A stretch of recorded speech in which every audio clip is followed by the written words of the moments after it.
What if the advice that made you feel the most financially responsible was quietly destroying your retirement? Not bad advice, not reckless advice. The advice that gets nodded at in offices, passed down from parents, printed in financial magazines, and repeated by people who genuinely care about your future. Here is what nobody tells you. The most expensive financial mistakes in history were not made by ignorant people. They were made by people who followed the rules, completely, sincerely, and consistently, and still ended up with less than they needed, less than they deserved, and less time to fix it. That quiet, invisible gap between following the advice and actually being okay, that is exactly what this video is about.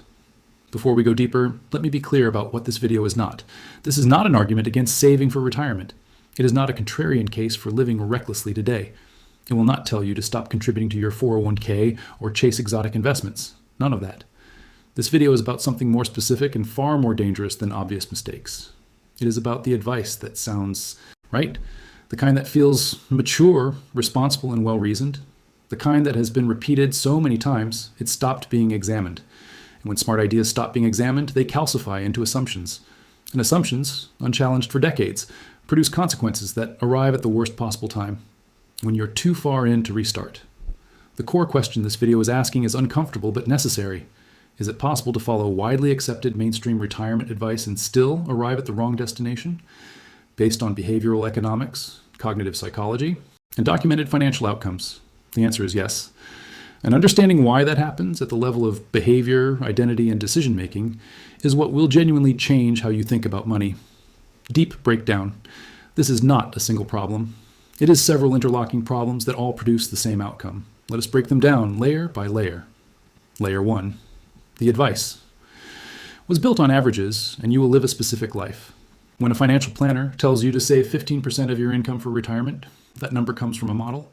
The model assumes a specific rate of market return, a specific inflation rate, a specific retirement age, a specific life expectancy, and a specific level of Social Security income. Change any one of those variables significantly, and the model strains. Change several of them, and the advice stops applying to your life entirely. Nobody tells you which variables to check. They give you the number, you follow it, you feel responsible. And the assumptions you were never told about quietly determine your outcome. People who saved the right percentage for 20 years and retired during a major market downturn, 2000, 2008, or 2022, discovered that their safe withdrawal rate calculations were dangerously optimistic. The advice was not wrong in principle. It was wrong in application, and nobody warned them about that distinction. Layer 2. The advice treats time as constant, but human experience doesn't. Conventional planning treats time as a neutral variable. More time equals more compounding equals more wealth. Mathematically clean, psychologically false. Human beings do not experience time as neutral. We experience it through health, energy, meaning, and physical capacity. And those things shift dramatically across a lifetime.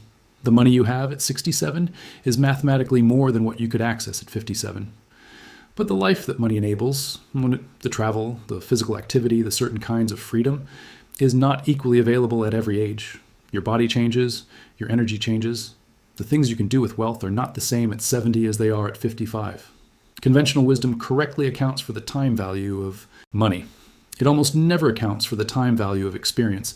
And when your planning ignores one of those two entirely, you can arrive at a retirement that is financially adequate and experientially diminished. Layer 3. The advice assumes rational behavior, but people are not rational under pressure.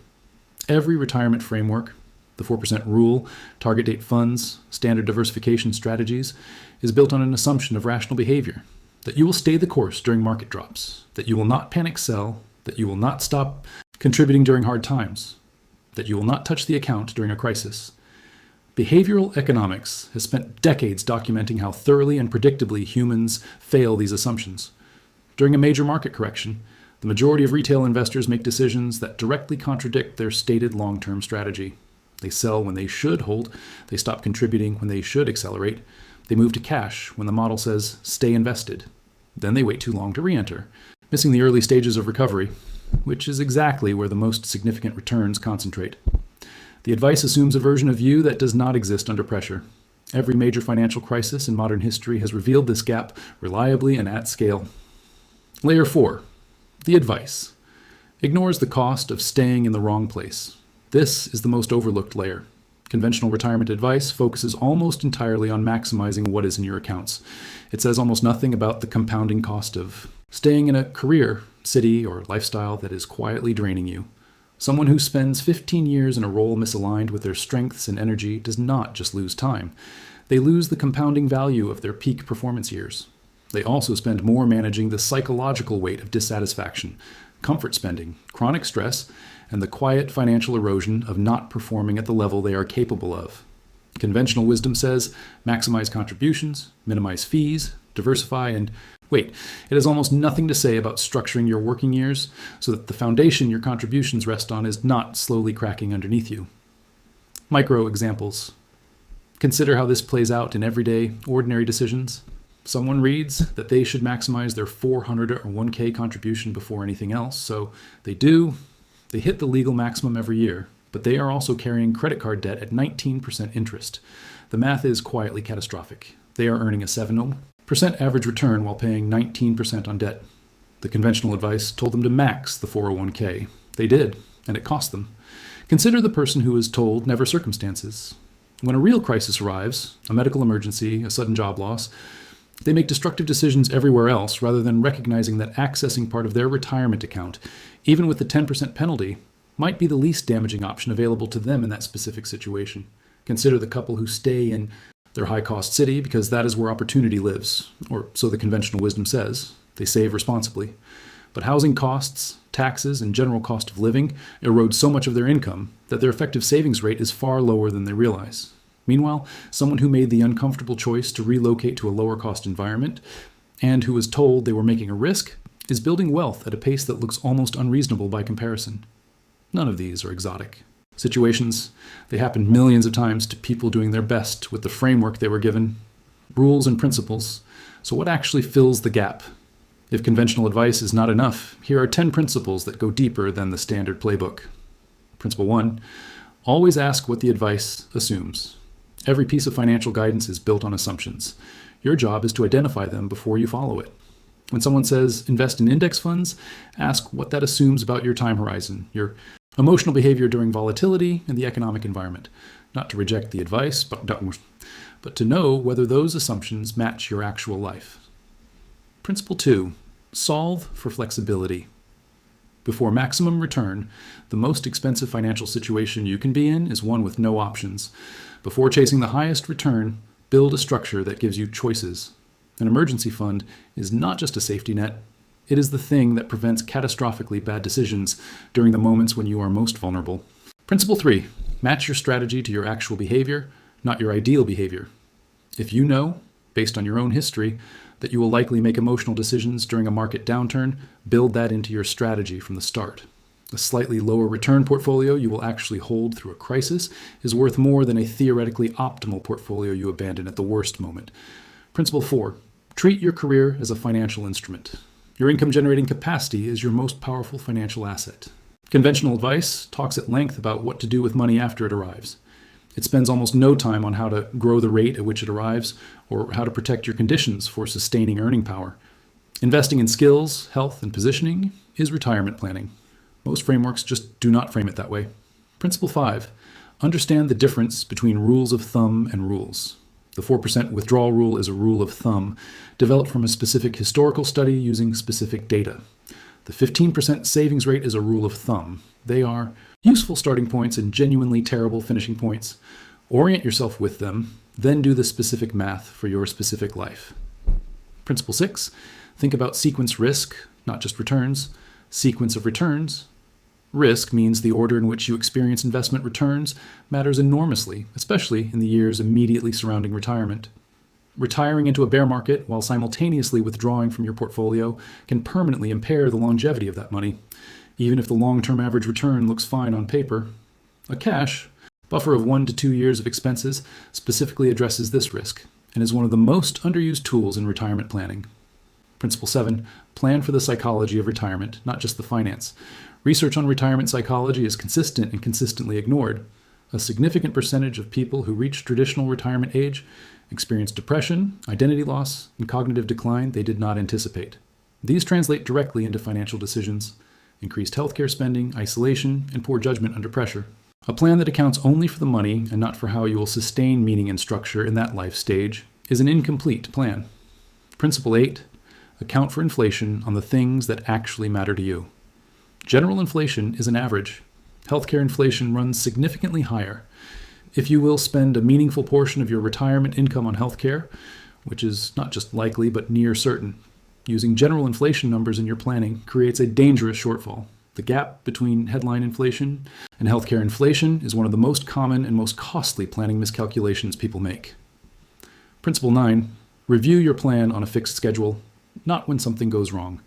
Most people engage with retirement planning reactively. They look at it when the market drops, when they change jobs, or when a crisis forces them to. By that point, the options available to them are already narrowed. A fixed annual review, done proactively, is fundamentally different in nature because it happens when you still have time, flexibility, and real choices. Principle 10, the goal is not the number. The goal is the life. The most seductive and most dangerous feature of conventional planning is that it reduces everything to a target number. If you have X dollars by age Y, you are on track. But this creates a profound misdirection.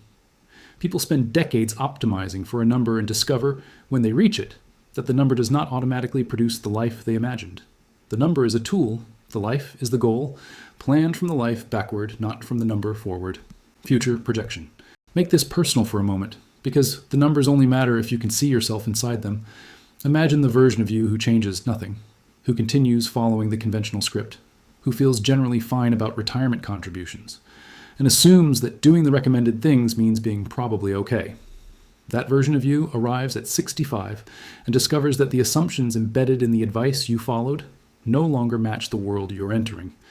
The 4% rule does not work the way the articles described.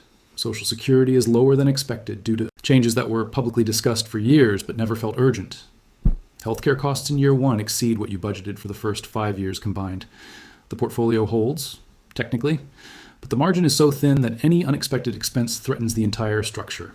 And the retirement that was supposed to feel like a rival feels instead like a continuation of the fight, just without the income that previously funded it. Now imagine the version of you who takes a different approach, not obsessive or anxiety-driven, but serious, who spends real time understanding which assumptions behind the advice apply to their actual life and which do not, who builds flexibility as a primary feature, not an afterthought, who thinks about sequence risk, healthcare inflation, and the psychology of what they want their daily life to look like in retirement, who treats their career, their health, and their skills as part of the financial strategy rather than separate from it.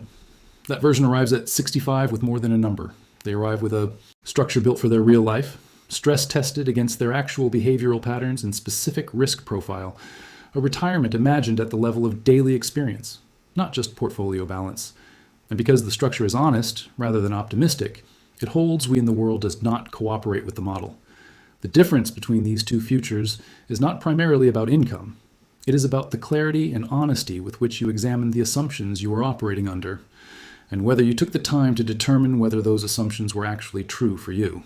The most expensive financial mistakes are rarely dramatic. They are the invisible ones that look responsible, feel safe, and are reinforced by everyone around you. The comfort trap punishes you when it is hardest to recover, leaving little flexibility late in life. So question every assumption. Build your retirement plan around your actual behavior, not an idealized version of yourself. Prioritize flexibility, understand your risks, and design for the life you actually want, not merely a target number. True financial peace does not always belong to those who earned or saved the most. It belongs to those who thought honestly, questioned conventional wisdom, and built something realistic.